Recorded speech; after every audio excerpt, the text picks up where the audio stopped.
21장 14절입니다. 함께 읽겠습니다. 시작. 맹인과 저는 자들이 성전에서 예수께 나오매 고쳐주시니. 아멘. 예수님 당시의 유대교는 두 가지 기둥 위에 서 있었습니다. 그게 하나는 성전, 그리고 또 하나는 구약 성경, 그 중에서도 율법. 정확히 말하면 모세 오경과 성전 중심의 여호와 신앙, 이것을 유대교라고 할 수 있었어요. 이 성전과 율법을 교권주의자들이 쥐고 있었죠. 그래서 그 해석을 교권주의자들이 하고 성전의 사용과 의미를 부여하는 것을 대제사장과 바리새인들이 했습니다. 그래서 그 해석과 의미 부여는 항상 교권을 강화하고 교권에게 힘을 실어준 쪽으로 해석을 했어요. 그러니 예배자와 순례자들은 항상 수탈의 대상이었고 착취의 대상이었고, 그런데 그들이 하나님의 이름으로 해석한단 말입니다. 이게 이제 문제죠. 그런데 주님께서 제사장과 교권주의자들의 성전을 뒤집어 엎으신 거예요. 그리고 나서 맹인과 저는 자들이 주님께 나옵니다. 이게 뭘 말하는 거냐면, 원래 성막, 성전의 원형, 미시칸이죠. 미시칸, 장소, 샤칸, 잠시 거주하는. 그러니까 하나님께서 잠시 거주하시는 곳이 미시칸. 그 성막은 광야에 세워졌습니다.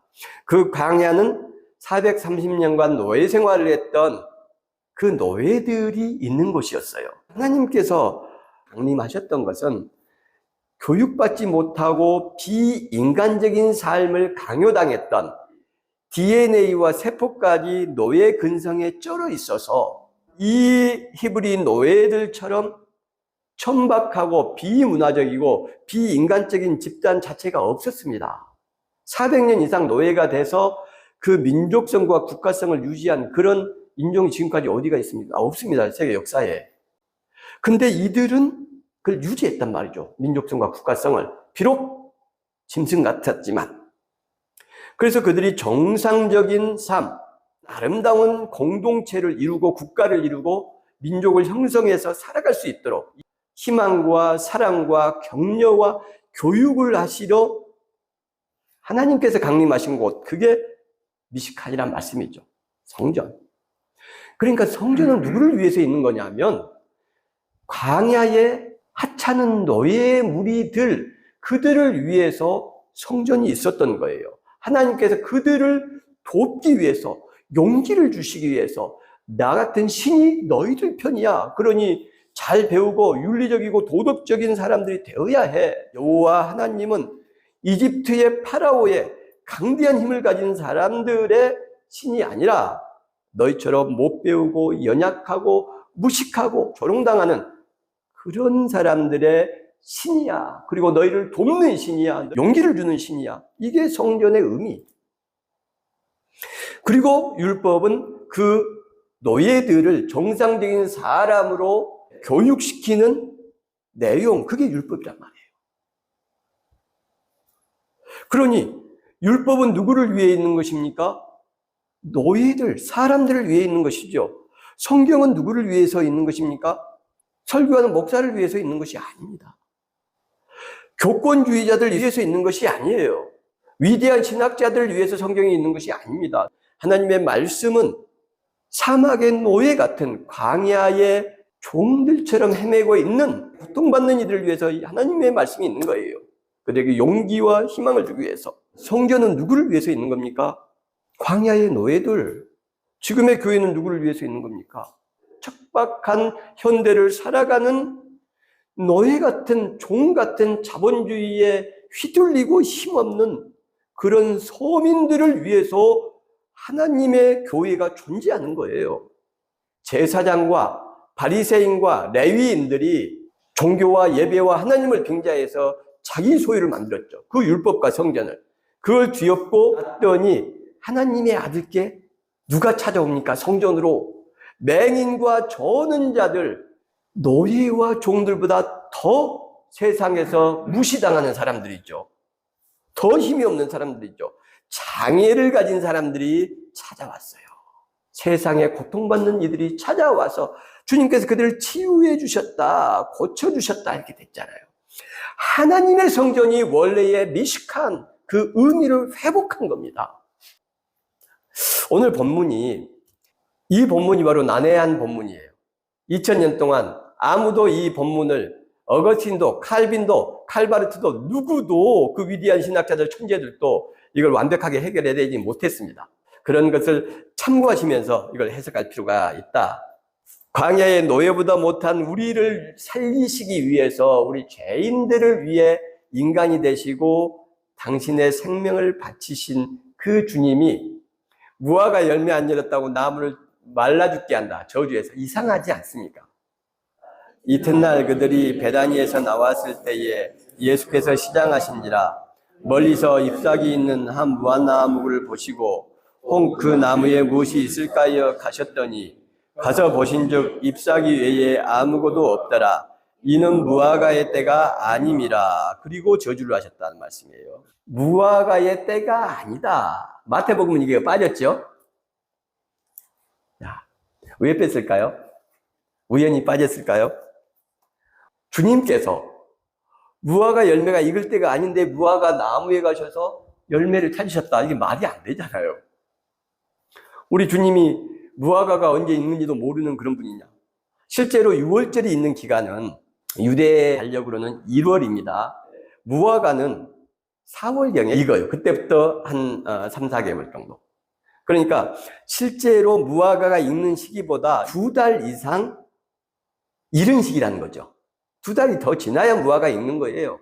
우리 아무리 배가 고파도 무화과가 익는 시기가 아닌데 겨울에 무화과 나무로 갑니까? 한마디로 말이 안 되는 이야기.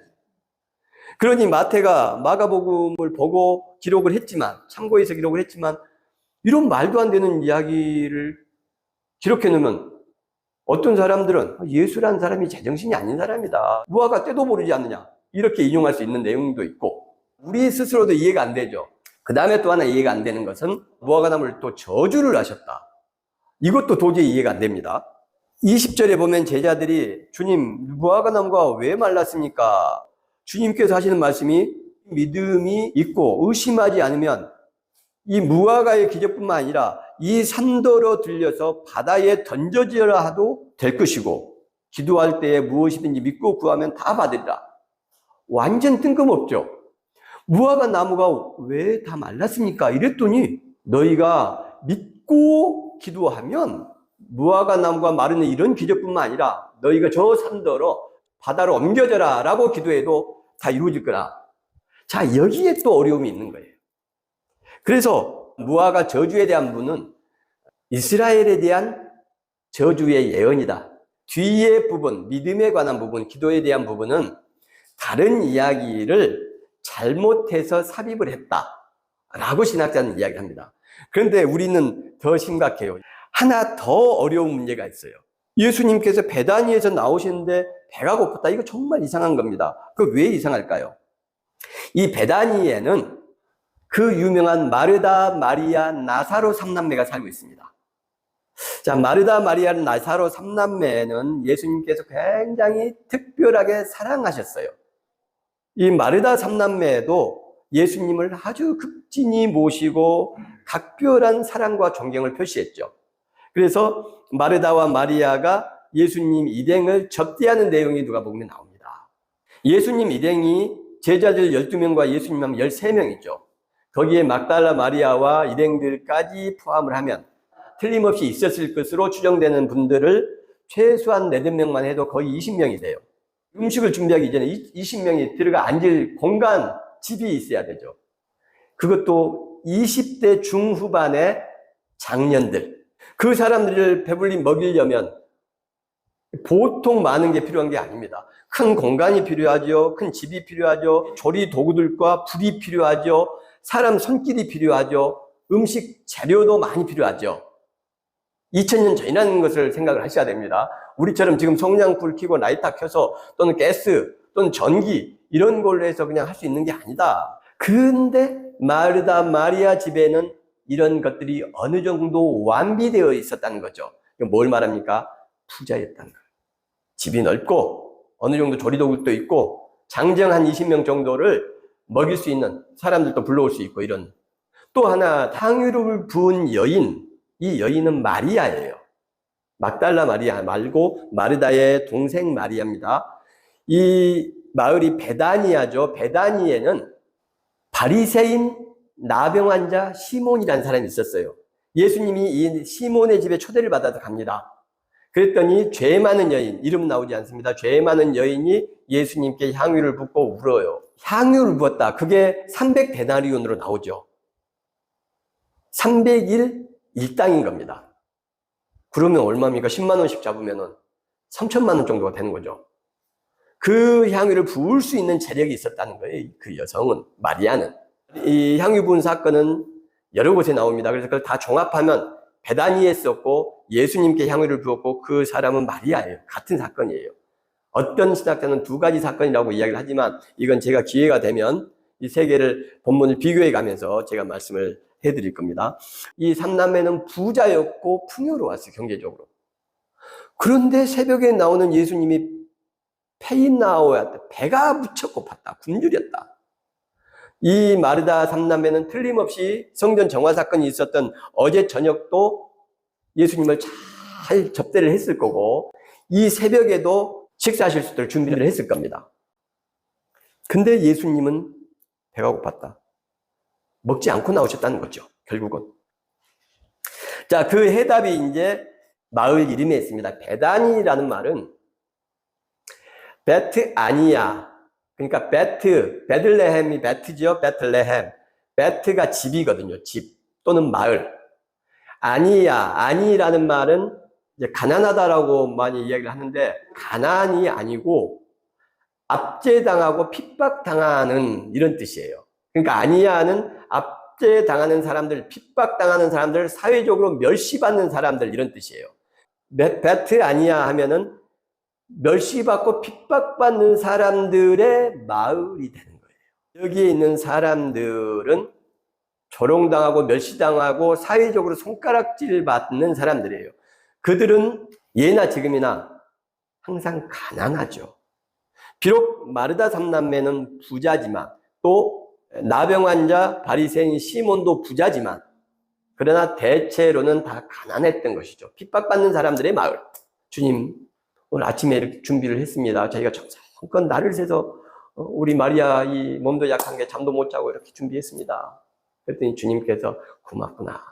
하지만 이 음식들, 이 맛있고 풍성한 것들 좀 다 날이 새면 저 앞집에 있는 어려운 할아버지, 할머니 모셔다가 그리고 저 옆집에 부모 없이 사는 저 어린 것들 데려다가 이 마을에 힘없고 가난한 사람들, 배고픈 이들 불러다가 그들을 먹여라. 나는 괜찮다. 우리는 괜찮다. 하시면서 나오신 거겠죠. 성경의 난제라고 하는 이 난해 본문, 이것에 대한 이제 해석이 필요해요. 주님께서는 왜 무화과다가 아닌데 무화과에 가셨나? 이 문제를 해결해야 되고 또 하나는 왜 저주를 하셨나? 자, 우리가 성경을 해석하는 원칙으로 다시 돌아가야 됩니다. 앞뒤의 맥락과 흐름을 따라서 해석해야 된다 이렇게 말씀드렸죠. 자, 그러면 다시 이제 앞의 내용을 봐야 돼요. 그리고 뒤의 내용도 봐야 되죠. 자, 앞의 내용 18장부터는 천국에 대한 이야기였습니다. 제자들이 천국에서 누가 큽니까? 이렇게 물어봐요. 우리가 제일 높고 크지요? 라는 질문이에요, 이것은. 그랬더니 예수님께서 어린아이들이 가장 큰 자다. 섬기는 자다. 교만한 자가 아니다. 그 다음에 뭐가 나옵니까? 다른 사람이 나에게, 형제가 나에게 죄를 지면 몇 번까지 용서합니까, 주님? 한 7번 하면 되겠죠? 이렇게 말합니다. 베드로가. 이것도 교만. 그 형제는 죄를 지었어. 나는 자비롭고 용서하는 하나님의 종. 그래서 내가 7번까지, 완전수까지, 랍비들이 이야기하는 7번이면 충분해까지 제가 용서하면 되겠죠? 라고 말합니다. 근데 주님은 안 돼! 라고 하시는 거예요. 그걸로는 턱도 없어. 70번씩 7번이라도 해야 돼. 아침 일찍 포도원에 간 사람들. 저 사람들은 늦게 왔지 않습니까? 역시 교만과 겸손의 이야기. 그래서 이 이야기가 어떻게 마무리가 되냐면 예수님께서 나귀를 타고 예루살렘에 입성하신 내용이 21장 11절까지의 내용이죠. 성전 정화 바로 앞에 사건. 나귀를 타고 예루살렘에 들어오신다. 스가랴의 예언서 말씀. 그래서 겸손한 주님으로 겸손과 교만에 대한 천국의 속성, 천국의 특징, 하나님의 은혜가 누구한테 임하는가에 대한 집중적인 주님의 가르침이 마무리가 돼요. 주님께서 겸손하게 친히 나귀를 타고 입성하시는 것으로 정점에 이르죠. 뒤에 내용은 어떻게 되어 있냐. 23절부터 보면은 성전에 들어가시니 대제사장들과 장로들, 이런 사람들 바리새인들입니다. 일문해요. 30절에 보면 큰아들과 작은아들이 있었는데, 큰아들은 야, 밭에 가서 일해라, 일하자. 아버지가 그러니까 예, 알겠습니다, 가겠습니다 하고 안 갔어. 둘째 아들은 야, 밭에 가서 일하자 했더니 싫어요 하고 놀러 가버렸는데 다시 와서 아버지와 함께 밭에 가서 일을 했어. 누가 아버지의 뜻에 맞는 사람이니? 이렇게 물어보신단 말이에요. 당연히 둘째 아들입니다 라고 이야기하죠. 그래서 첫째 아들이 누굴까요? 대제사장과 바리새인들. 둘째 아들은 누굴까요? 여기 아까 고침받던 맹인과 저는 자들과 이방인들, 약자들을 말하는 거죠. 그 다음에 포도원 농부 비유가 나옵니다. 33절부터. 자, 포도원 주인이 종들을 보냈어요. 종들을 다 죽여요. 그리고 마지막에는 포도원 주인이 아들을 보냈더니 아들까지 죽이고 우리가 포도원을 차지하자 이렇게 했다는 겁니다. 그러면 포도원 종들과 주인의 아들을 죽인 사람은 누굽니까? 제사장과 바리새인들, 교권을 잡은 자들이에요. 22장에 보면 천국은 자기 아들을 위해서 혼인잔치를 베푼 어떤 임금과 같으니 종들을 보내서 초청을 합니다. 그랬더니 초청받은 사람들이 안 와요. 오기를 싫어하죠. 다른 종들을 보냈더니 그 사람들이 오지 않고 오히려 종들을 잡아 모욕하고 죽였다. 그러니 이 왕이 기꺼이 가서 이방인과 장애를 가진 모든 사람들을 마구 데리고 오너라. 천국 잔치에 데리고 와라. 여기서 거절한 사람들이 누굽니까? 종을 죽인 사람이 누굽니까? 이게 제사장과 바리새인들을 의미하는 거예요. 그러면 장애인들, 마구 불러온 사람들, 이방인들, 사거리에서 마구 데려온 사람들 누굽니까? 가난하고 어려운 사람들 이야기하는 거예요. 이게 전체적인 흐름. 자, 그러니까 성전 정화 사건과 오늘 본문 무화과 저주 사건을 중심에 두고 그 앞에는 천국을 말씀하시는데 겸손해야 된다. 너희처럼 교만하면 안 된다. 하시면서 부드럽게 가르치시는 거예요. 그런데 성전 정화 사건을 기점으로 해서 주님의 어조가 바뀌죠. 교만한 자들을 아주 준엄하게 경고하고 책망하는 내용으로 바뀌어요. 포도원 주인이 올 때에 그 농부들을 어떻게 하겠느냐?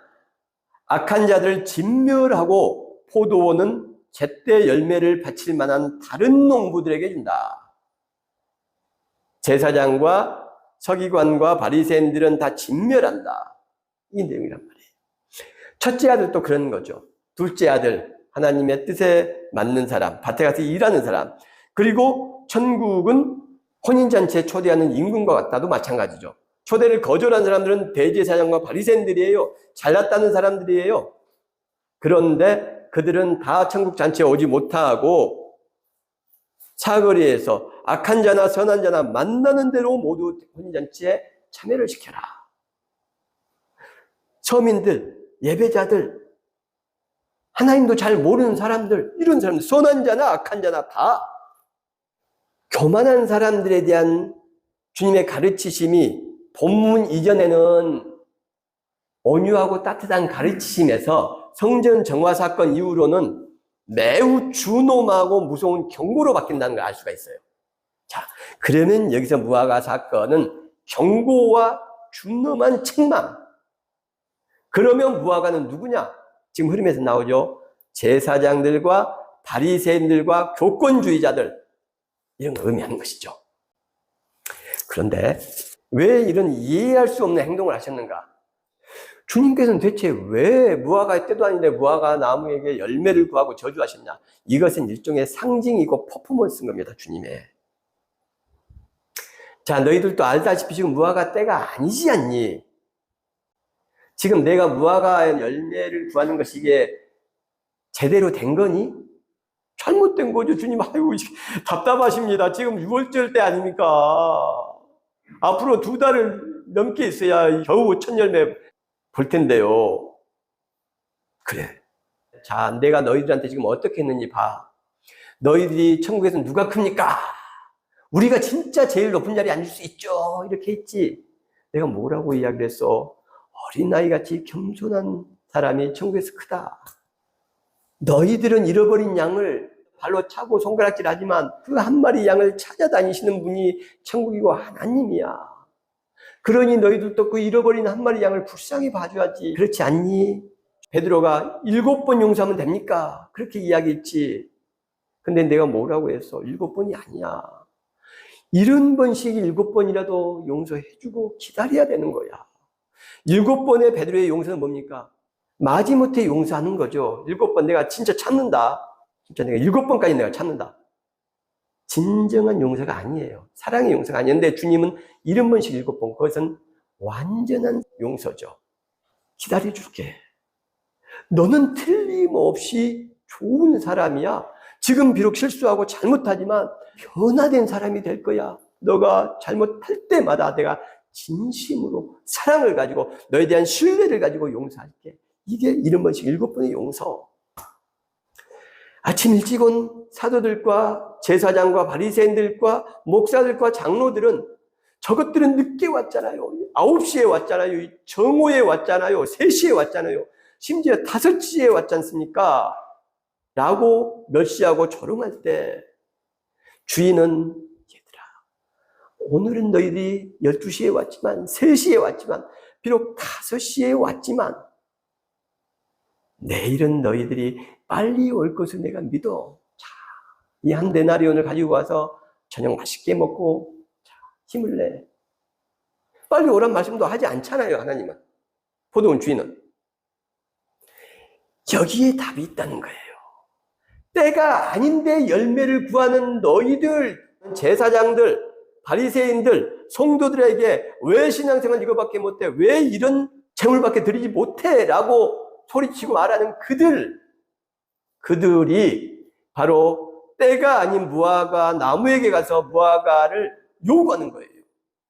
하나님의 때를 기다리지 못하고 카이로스, 사건이 일어나는, 이벤트가 일어나는 그 거룩한 사랑의 때를 기다리지 못하고 기다리지 않고 기다릴 마음도 없는 교권주의자들, 그러면서 한없이 열매 내나, 믿음의 열매 내나, 11조 열매 내나, 아직 때가 아닌데